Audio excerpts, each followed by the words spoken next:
Assalamualaikum warahmatullahi wabarakatuh. Selamat pagi Sali dan Salihah. Kembali lagi bersama Ustazah Niken di kelas 1B, kelas kita tercinta, itu kelas Umar bin Khattab. Nah, Sali dan Salihah, bagaimana kabarnya pada pagi hari ini? Jawabnya dengan semangat ya. Alhamdulillah, semangat, ceria, Allahu Akbar, Nurul Fikri, yes. Nah, Sali dan Salihah, seperti biasa hari ini hari Jumat, kegiatan kita yakni menyimak sirah nabi-nabi kita. Nah, Sali dan Salihah, sebelum kita menyimak, sebaiknya kita berdoa terlebih dahulu.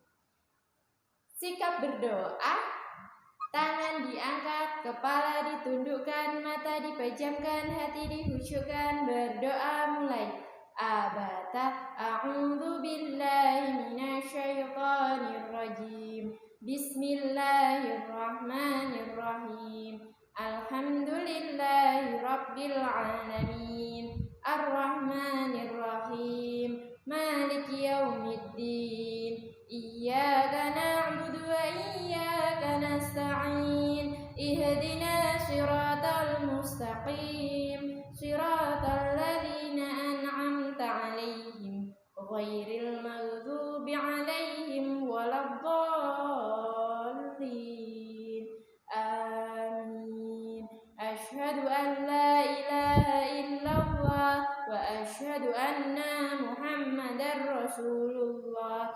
Artinya saya bersaksi bahwa tiada Tuhan selain Allah, dan saya bersaksi bahwa Nabi Muhammad itu utusan Allah. Rabbi shrahli sadri wa yassirli amri wahlul 'uqdatam min lisani yafqahu qawli. Raditu billahi rabba wa bil islam dina wa bi Muhammadin nabiyyan wa rasula.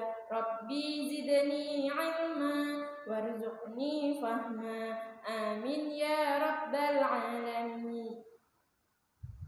Alhamdulillah, Sali dan Salihah, kita sudah berdoa terlebih dahulu.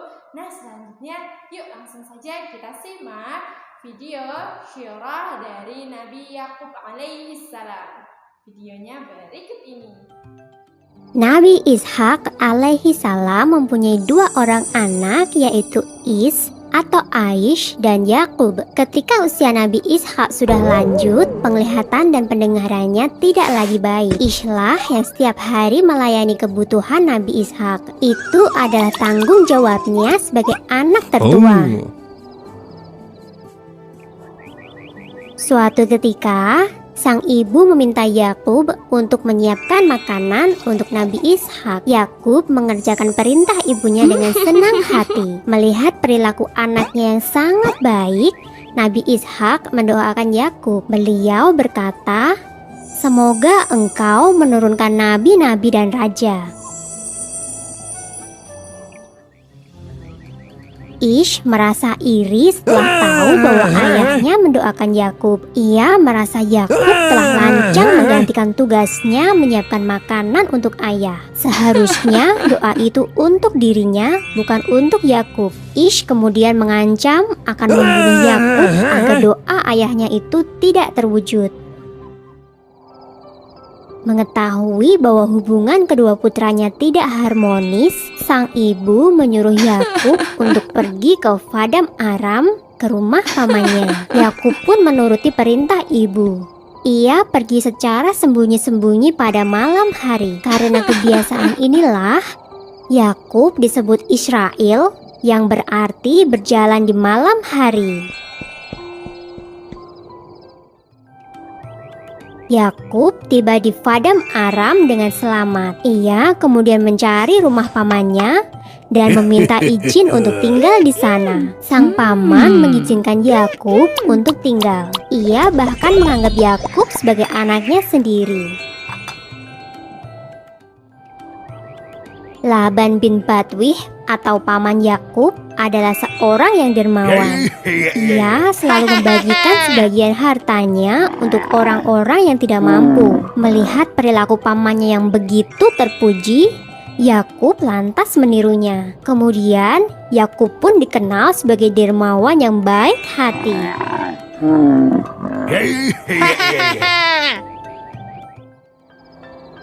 Pada suatu ketika, Yakub bermimpi bertemu dengan malaikat. Ia juga mendengar suara yang mengatakan bahwa kelak ia akan mendapatkan keturunan dan bumi ini akan menjadi miliknya dan milik keturunannya. Begitu terbangun, Yakub segera berdoa dan mengucapkan syukur. Melihat perilaku keponakannya yang begitu terpuji, Laban bin Batwih, paman Yakub, berniat menjodohkan Yakub dengan salah satu putrinya. Yakub pun memilih menikah dengan sang adik Rahil yang memiliki paras rupawan. Namun setelah waktu berjalan, Yakub juga menikahi Lailah, putri tertua pamannya.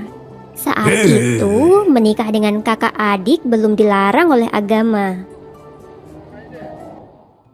Yakub juga menikah dengan Zulfa dan Balha. Dari keempat istrinya, Yakub dikaruniai 12 anak laki-laki. Yakub yang kemudian diangkat sebagai nabi mengemban tugas untuk dakwah di Kan'an. Dari anak cucu Nabi Yakub inilah kelak akan lahir beberapa nabi Bani Israel. Mereka adalah Nabi Musa alaihi salam, Nabi Harun alaihi salam, Nabi Ilyas alaihi salam, Nabi Ilyasa alaihi salam, Nabi Dahud alaihi salam, Nabi Sulaiman alaihi salam, Nabi Zakaria alaihi salam, Nabi Yahya alaihi salam, Nabi Isa alaihi salam, dan Nabi Yunus alaihi salam. 11 orang keturunan Nabi Yakub ini nantinya akan diangkat menjadi Nabi Allah. Sumber dalam Al-Quran adalah surat Syod ayat 45-47. Dan ingatlah hamba-hamba kami, Ibrahim, Ishak, dan Yakub yang mempunyai perbuatan-perbuatan yang besar dan ilmu-ilmu yang tinggi. Sesungguhnya kami telah mensucikan mereka dengan menganugerahkan kepada mereka akhlak yang tinggi, yaitu selalu mengingatkan manusia kepada negeri akhirat. Sesungguhnya mereka pada sisi kami benar-benar termasuk orang-orang pilihan yang paling baik. Alhamdulillah, Salidah Salihah, insya Allah tadi kita sudah menyimak semuanya ya. Dan bersama-sama tadi menyimak video sirah dari Nabi Yakub alaihi salam. Nah, semoga dari video tersebut kita bisa mengambil hikmah atau ibrah dari kisah Nabi Yakub alaihi salam. Nah, Salidah Salihah, alhamdulillah kegiatan kita hari ini sudah selesai. Untuk itu, mari bersama-sama kita ucapkan hamdalah abata alhamdulillahi rabbil alamin. Selanjutnya, kita sempurnakan dengan Quran surah Al-Ansor dan doa kafaratul majlis. Sikap berdoa, tangan diangkat, kepala ditundukkan, mata dipejamkan, hati dihusyukkan. Berdoa mulai. Abata a'udzu billahi minasyaitonir rajim. Bismillahirrahmanirrahim. Wal 'ashr innal insana lafi khusr illal ladzina amanu wa 'amilus solihati wa tawashaw bil haqqi wa tawashaw bis sabr. Subhanakallahumma wa bihamdika asyhadu an la ilaha illa anta astaghfiruka wa atubu ilaik. Walhamdulillahi rabbil alamin. Alhamdulillah, Salidah Salihah, insya Allah sudah selesai hari ini. Apabila ustazah ada salah hilaf, mohon dimaafkan ya. Wassalamualaikum warahmatullahi wabarakatuh. Sampai jumpa lagi, Salidah Salihah.